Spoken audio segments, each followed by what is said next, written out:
viewers, and welcome back to the Self-Made Auto Channel. I got us a 2005 Hyundai Tucson. I don't know what engine's in it and popped the hood yet. Customer complaint is it will not run the drive cycle. It has 3 monitors it won't run, I believe evap, catalyst, and O2 sensors. I was going to take it for a drive, or I did take it for a drive. I was going to bring it along, but it's an absolute mess outside. We're getting like 2 inches of snow an hour, something like that. Car's got 4 bald tires on it, and it's a disaster to try to drive it. It can barely get going out of the parking lot. So I didn't want to try to hold the camera, talk, use the scan tool, and do it while I was fearing for my life. Needless to say, when I was driving, I think I see what's happening. Checking some basic parameters, coolant temp, seeing what the oxygen sensors are doing, brake switch input, you know, various other inputs that will inhibit a drive cycle. And I think I see what's going on. Fortunately, I think we can recreate it right here in the bay, or at least a big problem that's going to need to be fixed that's going to stop it from running the monitors. Back up here, we're going to turn the key on. So there are lots of different inputs that will inhibit a drive cycle. The main one that I run across, particularly on Hyundai, is going to be your brake light switch. What we're going to do, we're going to back out here, simply because unless you know how to interpret Hyundai's OEM data, it's easiest to look at these in generic OBD2. So we'll get that booted up. I'll tell you what I noticed when I was driving down the road. I looked at all the OEM data. Like I say, various inputs, everything looked good there. The engine's warming up fully, intake air temp's working, everything seems to be working. But what I noticed is as soon as you bring this car off an idle, the fuel trims peg right out. It's like it's running right out of fuel. Now we can see already it's not complete. We have 2 of them that are not complete. Let's just see which ones they are.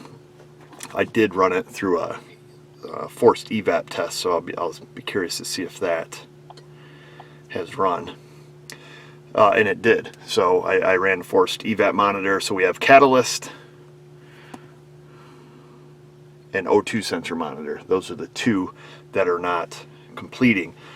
It's, I guess, would stand to reason that the catalyst hasn't run because the O2 hasn't run yet. So that stands to reason here. Let's see.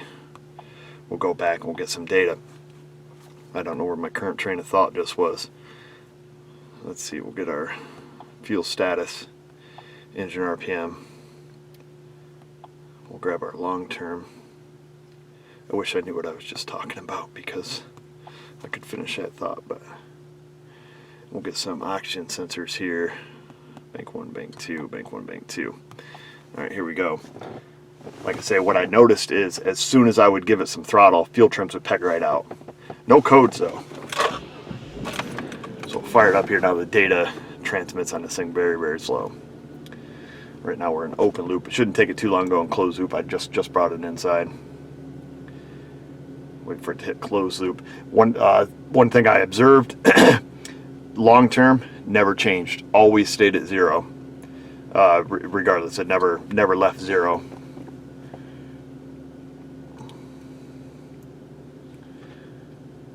You can see our O2 sensor data there. Alright, we must have just went into closed loop. Okay, we're in closed loop now. We're going to go back. So we're just sitting here at an idle. Short-term fuel trim looks good.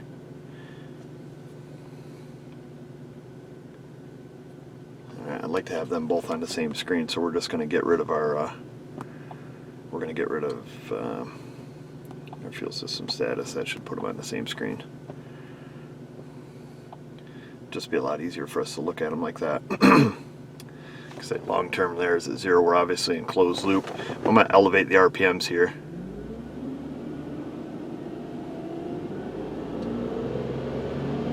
About 3,000 RPMs right there. Look what our fuel trim does. And the entire time you drive, that is where they stay. 31%.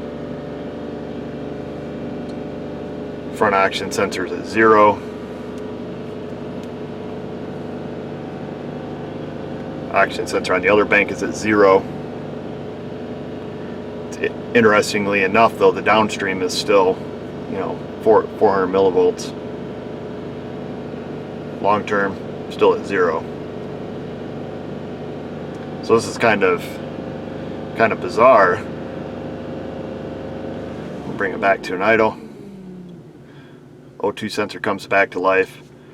It must go into some kind of open loop there for a minute, and now we're back to normal fuel trims.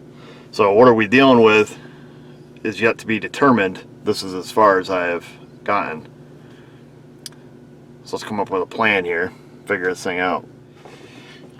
Now, because I am a curious kind of fellow, I unplugged the mass airflow sensor. That's one thing that could be skewed, that can give us, you know, it could under-report. So that right now the mass airflow is unplugged, the car's running. Let's have a gander at our fuel trims. I'm just kind of curious to see if there's any difference here, substituted values, kind of see what happens.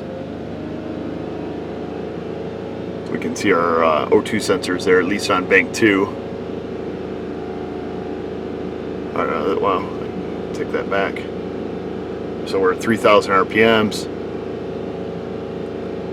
Substituted values for the mass airflow. Now it shows it running a tad on the rich side. Not too bad, still in fuel control. So this is very interesting to note. Same conditions, only thing different is the mass airflow is unplugged. So this is some good data to know. See if this O2 sensor is working.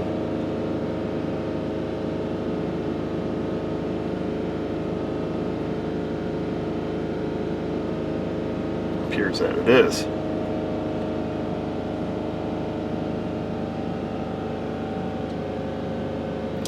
Very good information to know. I would think if we were having a fuel delivery issue, let's say low fuel pressure, I don't believe it would make a difference having the mass airflow unplugged. Let's see what it does back in an idle. It probably went into open loop there a little bit.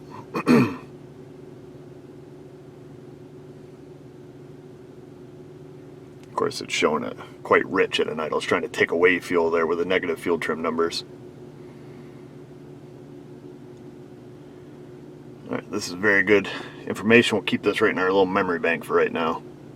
It doesn't take no rocket surgeon to see somebody's already been here. I did notice this when I popped the come out to unplug it. It is a brand new mass airflow. It appears to be a Spectra made in Taiwan. That's their part number, the MA214. Wiring harness is hanging out of it. I can see some wires have been poked. Of course, all the tape and everything has been left off it, like you can see. Hyundai's, Kias, particularly this engine, and I think the 3.5 they make, are notorious for the air intake boot breaking. These things will split, you know, all the way around in a complete circle. I don't feel any cracks in it. Clamps aren't left loose. However, I think what I typically like to do at this point, and if the road conditions allow it, I like to do a wide open throttle test and look at the engine load data pin to see, is this engine breathing correctly? Is our calculated engine load going up to, in the 90 percentiles where I like to see it? If it is, then, that's based mostly off mass airflow input. I'm trying to think how we can do that because that's the easiest way. I don't have known good data on, our voltage specs for this. I do add an idle with the AC on. As far as wide open throttle, I suppose we could test that. I'm highly suspicious of the mass airflow at this point. I'm going to see if we can go out and just, power brake the thing in the parking lot. It should be slippery enough. The tires are bald, so it should, rotate enough to get our wide open throttle mass airflow test and see what our calculated engine load is. We got something from the mirror here. Oops. Let me just set this down. Let's see. More than one way to skin a cat. We'll use the weather to our advantage. I've got airflow, calculated engine load, which at wide open throttle we would expect this, 90 percentile, somewhere's around there. Intake air temp, got our fuel trims. I'm going to record it because it's going to be a whole lot easier to go back and play it. Foot on the brake. I'm going to try to do a little bit of a wide open throttle drive here.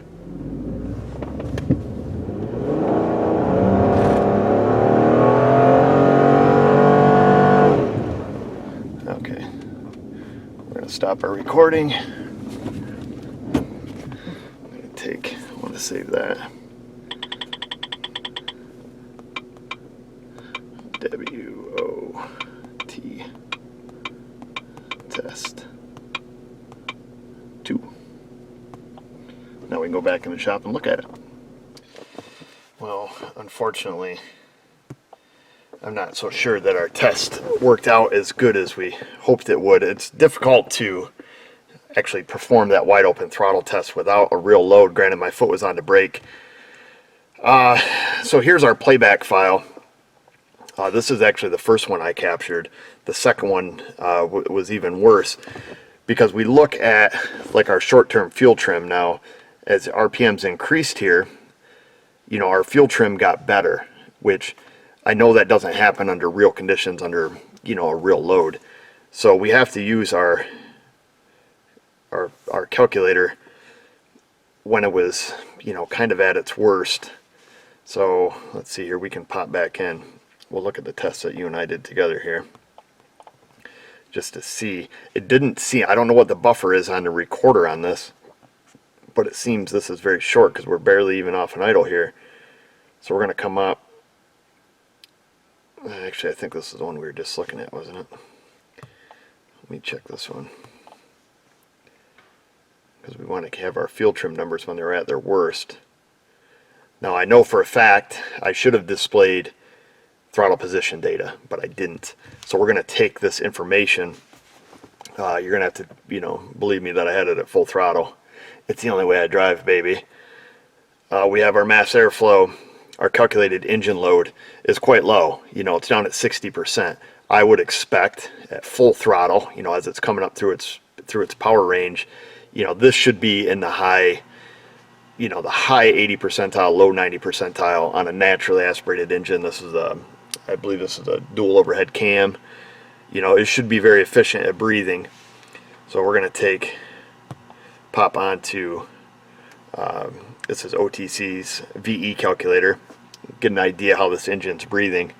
Now we know this is a 2.7. We want our mass airflow reading. That was 83 grams per second. So we'll enter that. And then what do we want? We want RPMs, intake air temp, I think was like, I think it was around 111. We'll just call it 111. That's not going to make a huge difference. A little bit. We can be within a couple degrees. And then we want our RPMs, 3266.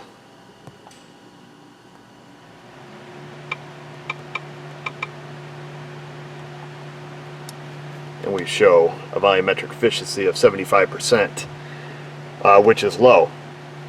That means either our mass airflow is not reporting correctly, you know, under-reporting, which I'm going to assume is the case here, or our engine simply can't breathe, which is also a variable. 75%, you're getting on, you know, right on that edge of, is it okay or is it you know, is it not?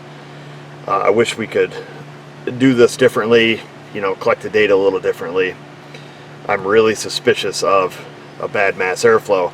Now we can see our short-term fuel trim at that point was at 22%, 18% there. So seeing our volumetric efficiency around 75%, you know, I'm believing it. I wish I could gather this data, you know, out on the road, but unfortunately, I mean, this thing won't move. I can't even get it out of my parking lot at this point. We've got about, you know, 4 or 5 inches of snow.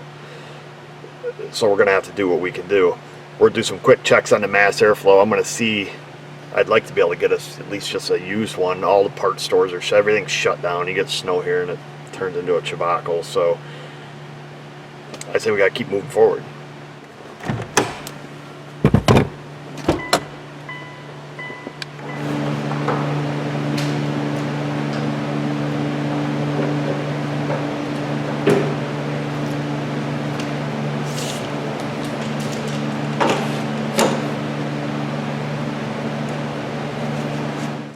Printed a soft wiring diagram here.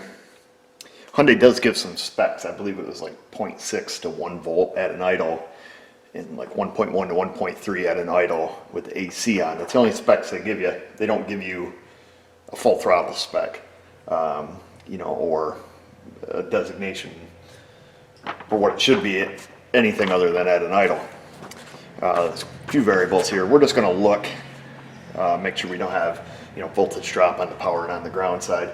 So it appears our blue wire here is our signal wire.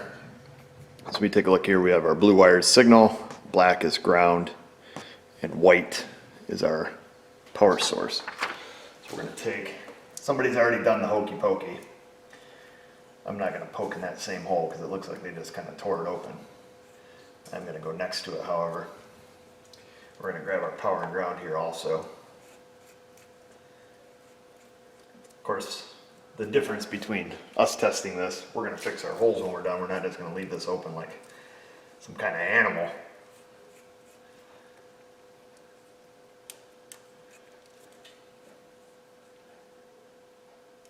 Okay.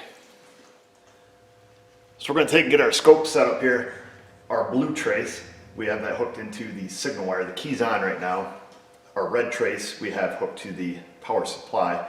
Now this is being fed battery voltage, but we're likely going to see a 0 to 5 volt signal. I don't have a known good one to compare it to.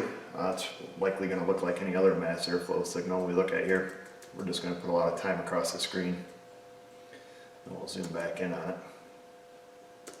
All right, let's take and fire this thing up.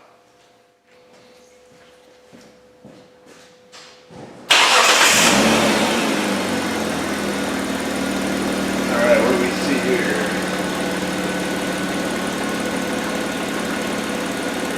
Let's see, we are at about 838 millivolts. We're going back down to the idle here. 687. So about 687 millivolts, we can see that. Let me just kick the AC in. I don't know if the AC works or not.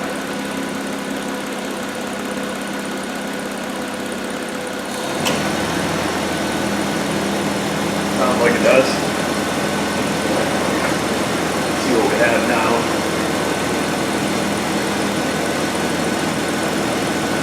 Yeah, somewhere around the volt. I'm going to shut that AC back off.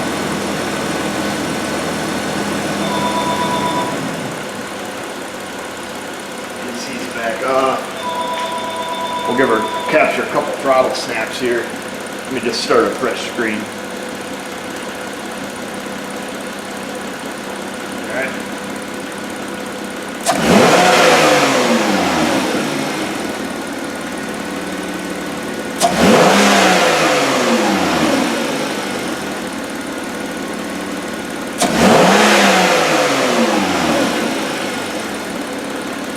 Shut it off now.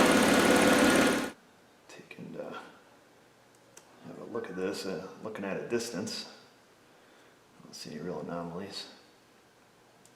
Looks like we got quite a bit of noise riding on the 12 volt side of it there, which doesn't really surprise me. Let me grab that diagram. Oh, hang on. So we look at our diagram, we can see the power feed. I mean, it feeds crank sensor, cam sensor, mass airflow, idle air control valve, canister purge, intake manifold runner control valves. I assume that's all that one fuse feeds. We'd have to go back in another diagram. So I'm not really super shocked to see that. I'll zoom back in here.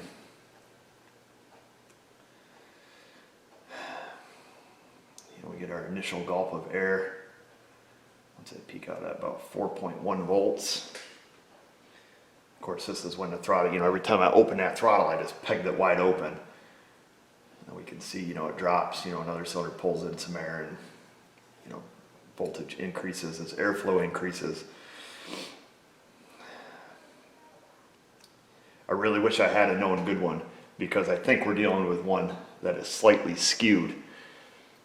Without having a comparison, I don't know. I would have thought this would have come up closer to like 4.5 volts. Perhaps 4.4, somewhere in that neighborhood. The idle spec, the AC on spec, of course that looked good, but again, we're not having a problem at an idle. We're only, it's this mid-range here that's not reporting correctly. See what I can do. being that we're plugged into it here, we're going to do some voltage drop tests just on the power and the ground side to the mass airflow. I'm hooked to, I just grabbed a regular meter here for us, it's easier to see. I grabbed battery negative, and then the positive lead I've got hooked into the battery negative. Now we're going to put it under load, so let me start it.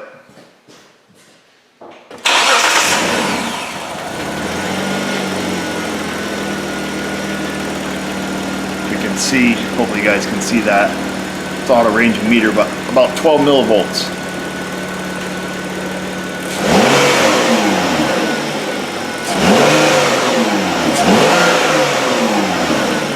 17, 18 millivolts, that's good. Now we're going to do the same thing on the positive side. We're going to hook into the positive side of our sensor wire here. Switch this around a little easier for me.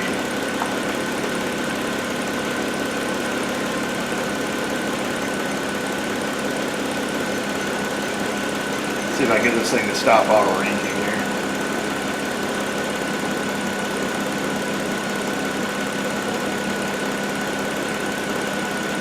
Oh, we can see on this wire, battery positive to the wire going to the mass airflow are about 400 millivolts, 440 to be exact.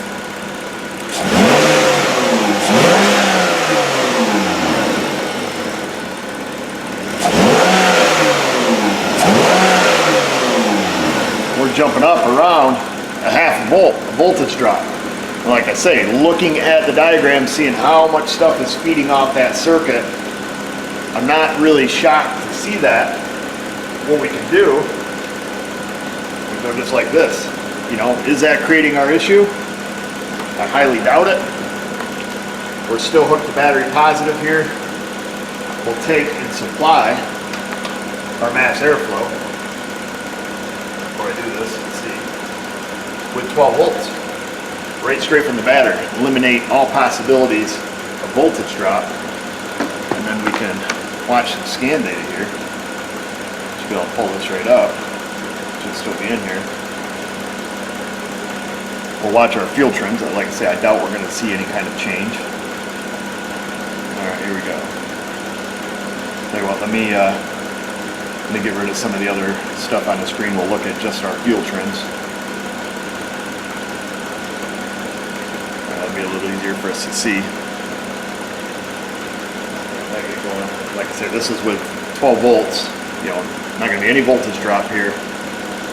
I'll get you guys set up on this. We'll hold the RPMs up, see what it does. I'm going to increase the RPMs.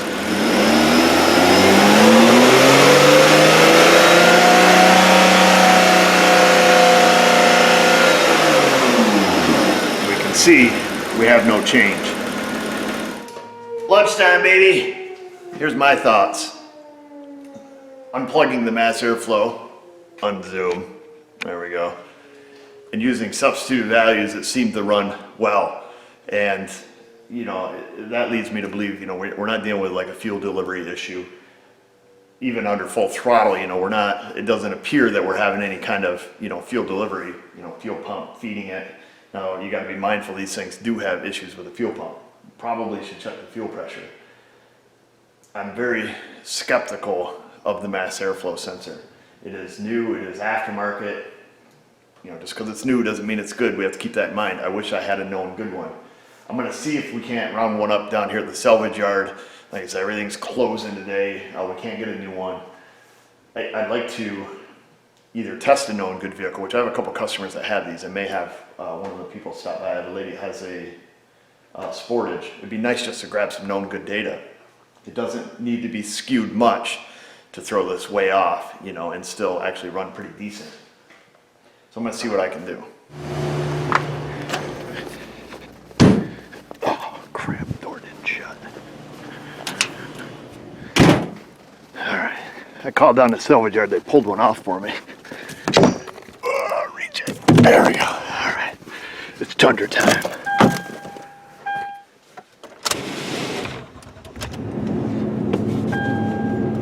Oh, better throw on our seatbelt in case somebody wails into us.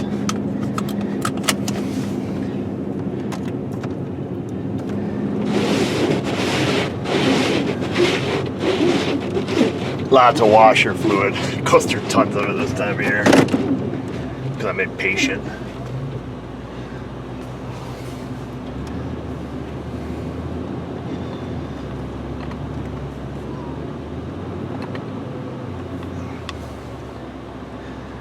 Oh, what do we got here? I don't think anybody's coming. Yeah, here we go, baby. Yeah, it's amazing.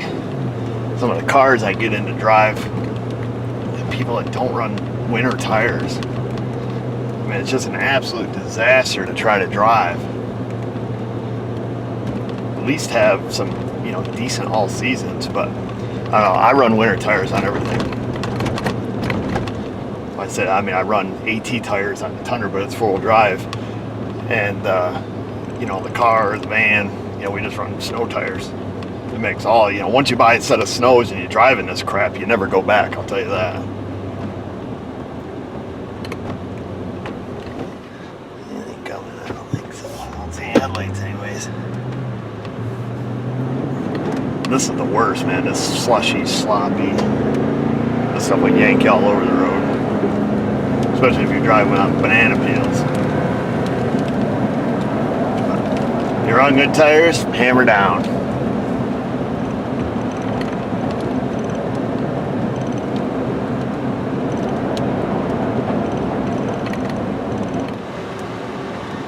Just gotta wait for this guy to get going. I think what we'll do is give it the old Hyundai full beans. Oh, I don't think he can see us. We better back up. Whoa, hang on, baby. Tell you what, we'll just we're gonna keep motoring here. We'll let them know we're coming by. He can sit there and spin out on his bald tires for a while.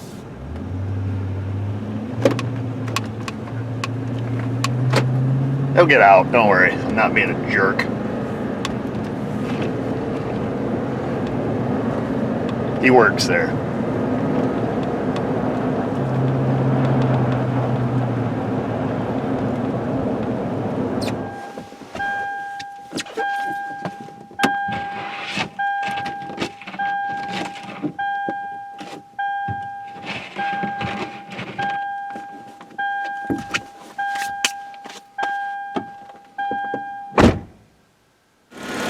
Here's the one we took out. This is the aftermarket. Threw the new junkyard one in. But they call it junkyard for a reason, because it's junk, baby. That mass airflow is no good, unfortunately. We can see we're pegged out there at 0 volts on our signal line. Of course, our fuel trims are off the chart now. Get you back here.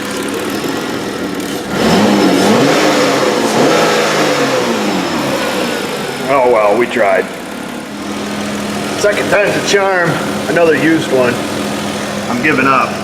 This one over-reports so much that it's got our fuel trims going the other direction. There's really nothing more to do other than order a new one, which I'm gonna. I tried. You know, it's obviously not for lack of trying, but it's clearly over-reporting. One thing I want to do, oops, sorry about that, it's kind of a reminder on this tool. I want to go back in. I want to reset the, I still have the used one in there. It did start to come down. I let the idle come down. It did start to come down. However, I still think it's over-reporting a little bit.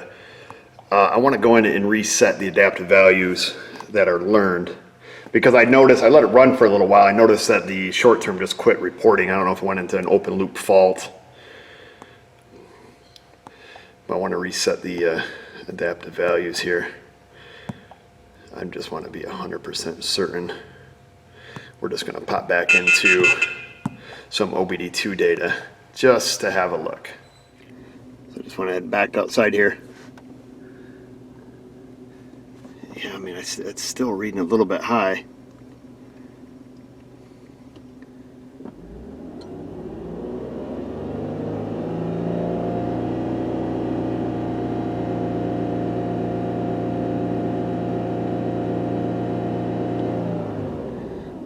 gonna take it for a drive. Very interesting. It's definitely over-reporting. I'm curious to how it's going to adapt.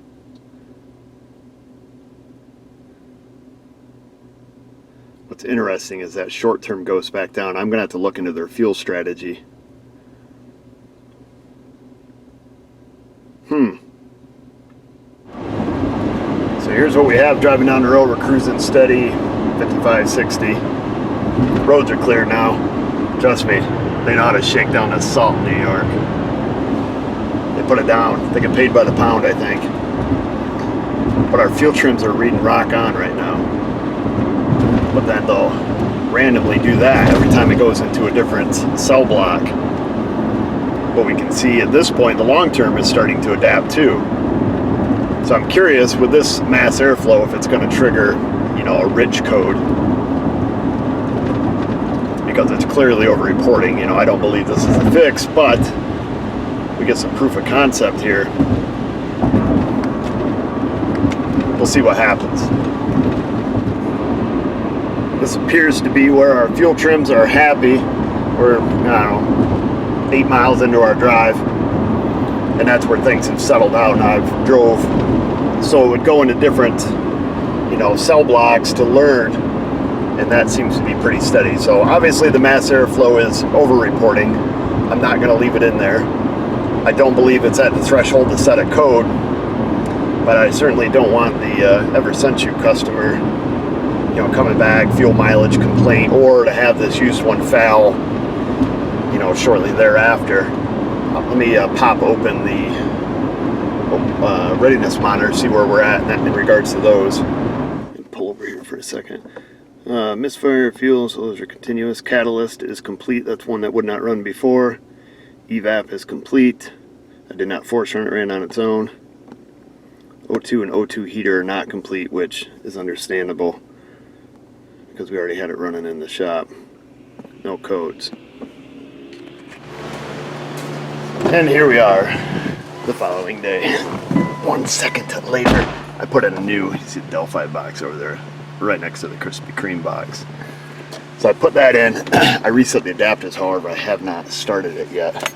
So we'll do that right now. Fire it up. Turn off the heater. We'll get some data stream here.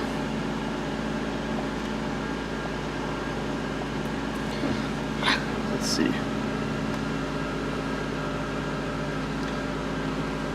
Grab all of our long-term memories.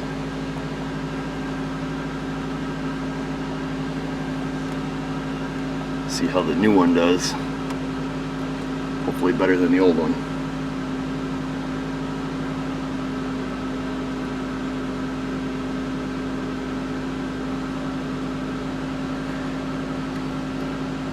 The voltage is quite high on it.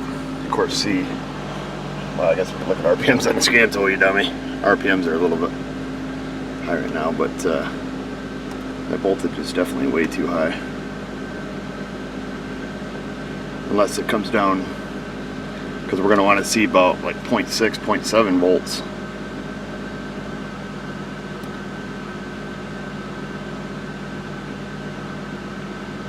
Maybe not. According to the field trims, we're spot on the money. There's our long term, there's our short term. Must be when I reset the adapters, it must not have worked. Well, I don't want to shut it off now because I want to run a drive cycle. But we can see our total fuel trim here is going to be dead nuts. Well, that's fantastic. It is interesting to see, though, the voltage at 1.27 volts. Huh. Well, it is what it is. I'm not going to overthink it. I am going to do a little research, though, because I don't understand some of Hyundai's. It obviously did not reset the adapters when I initially did it. Otherwise, our fuel trim, our long terms would have been at 0. Okay. Well, let's see if we can get these O2 monitors to run. I obviously goofed something up there.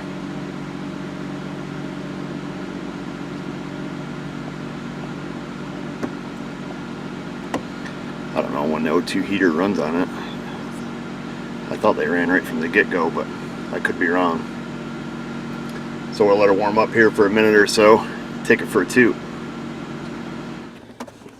Made it back to the shop. Our long-term fuel trims are settling in nicely.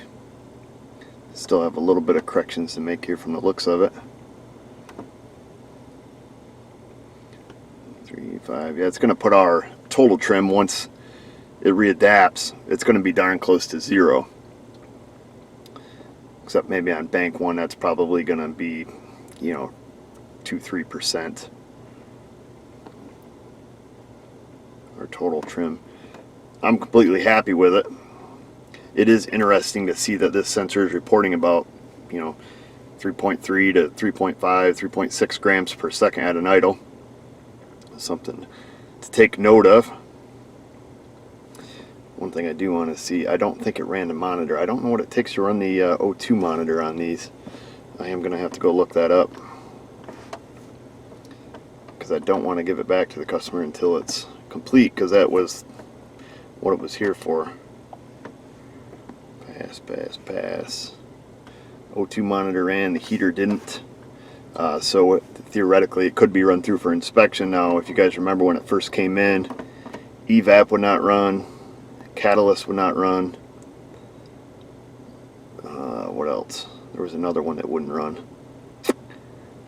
Maybe it was O2. I'd have to look back through the data.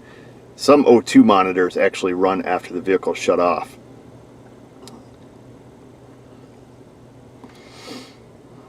Okay, I'm gonna have to look. I looked up the criteria to run that O2 heater and the whole rest of the drive cycle. Now, Hyundai doesn't break down their drive cycle as far as which portion of it runs which monitor. They just give the whole spiel, you know, the whole 40 to 53 seconds, idle, back down, up, down, you know, they give the whole shebang, but they don't say which portion of it, you know, is it the acceleration, the decel, you know, the 5 or 6 times in a row that they have it listed. Does that run the O2 heater? I'm not 100% sure. Regardless, I'm not going to drag it out on video. I'm confident that the O2 heater is going to run. We're going to take this, gather the new data before I fix my wires here and move on. So.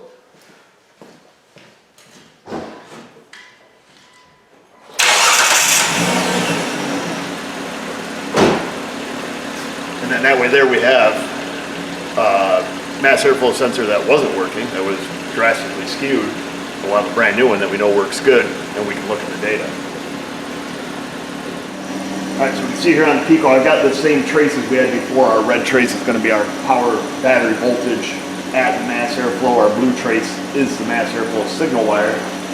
We'll give her a couple throttle snaps here. Back here.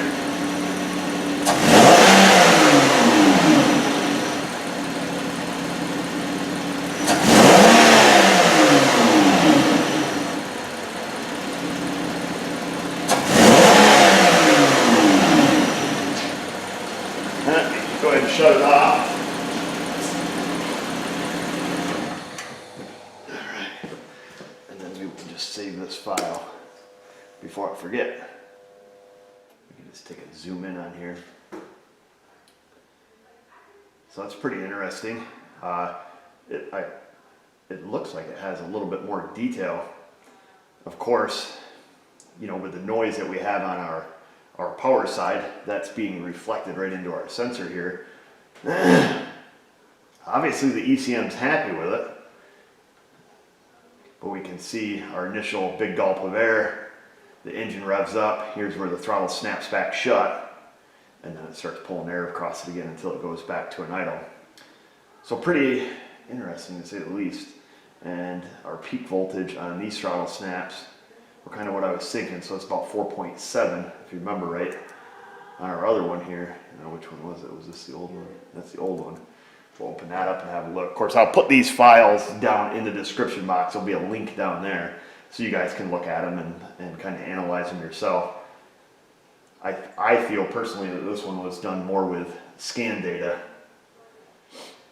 than it was, you know, actual scoping. Of course, we did have to check, you know, this mass airflow for voltage drop as we did in the beginning, you know, on the power side and the ground side. So yeah, totally different here. Interesting to say the least.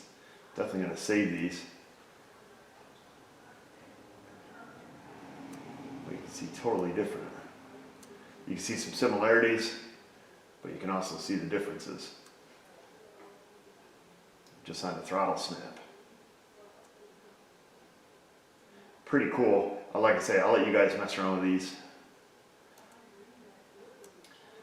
This stuff will just mess with your mind after a while. The one here on the left, so this is an old sensor. This is usually what we see on mass airflow. Looking at the one on the right, you know, I suppose we can totally understand it. Like I say, everything from the, you know, throttle going shut, you know, is it just reporting faster? I don't know, pretty cool. We do know it's fixed though. That's the good part. Like I say, I'll save both of these for you folks. We'll stick them in a folder, put them on a Google Drive. That way you have them and can look at them yourself. We're gonna have to leave it at that for right now, folks. I gotta get moving on. We know it's fixed. We can always go back and look at the data later. It's pretty cool to look at, kind of get some idea of, you know, known goods. You know, if we pick apart the differences, we've seen the scan data. We see that our fuel trims are corrected, and obviously the customer concern is corrected. The fact that it wouldn't run a monitors or run the monitors, about 3 of them, and that was the initial customer complaint. Of course, it had no codes, and I don't know if it would ever generate a code, which was kind of bizarre, being that the fuel trims were completely pegged out. You would think that we would have some lean codes. Apparently, he's been driving it for quite some time. His 10-day extension that he has expired, and I think he was driving it some time before that too, but it never set a code, so nobody could ever get it figured out. So you just gotta look at your scan data, look at inputs. I think that's how we started out on this video. See what's out of line. See, I've seen them before, you know, with O2 sensors that are just stuck at their bias voltage and they just won't run a dry cycle, but they never set a code. So it's kind of crazy. I tend not to look into it too deep. We just, you know, just fix that problem, get the sensor working, you know, move on. And if I have time later, you know, a lot of times I'll go back and say, okay, you know, why was that doing that? And sometimes you just can't find the answer. I don't have all the answers. I'm gonna get our wires fixed, put everything back where it belongs, and move on. So in the comment box below, tell me what you think and what your experiences have been with vehicles that won't run the monitors. While you're down there, click that subscribe button, notification bell, find us on Patreon. Don't forget to check in the description box for the Pico files and the free Pico software so you guys can look at that. And just remember, viewers, if I can do it, you can do it. Thanks for watching.